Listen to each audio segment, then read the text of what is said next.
జాషువా గారి వర్ధన్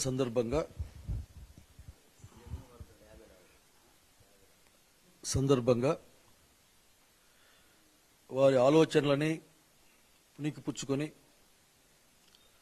స్వేచ్ఛ, స్వాతంత్రం, సమానత్వం అనే దానిపైన పనిచేస్తున్న జగన్మోహన్ రెడ్డి గారి నాయకత్వాన్ని బలపరచడం అన్నది ఈరోజు జాషువా గారికి ఆ యొక్క ఆలోచన విధానానికి కూడా ఇవ్వబోయే నివాళని నేను భావిస్తా ఉన్నాను.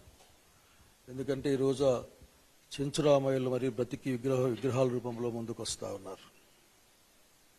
చెప్పుకోవడానికి కూడా భయపడ్డ కాలం నుంచి మేమున్నామని ప్రకటించుకునే కాలాన్ని చూస్తూ ఉన్నాం. కనుక ఇటువంటి ఒకే మాట, ఈ ఆర్థిక విషయాలు మిగతా విషయాలు పక్కకు పెడితే స్వభావ సిద్ధంగానే తెలుగుదేశం పార్టీ దాని యొక్క పునాది దళితుల వారి వ్యతిరేకతపైనే నిర్మించబడిందన్న సంగతి ఇక్కడ గుర్తు చేసుకుంటూ, ఇప్పటికి కూడా నిరంతరం ప్రవహిస్తున్న కారం చేడు రక్తదారులని గుర్తు తెచ్చుకుంటూ,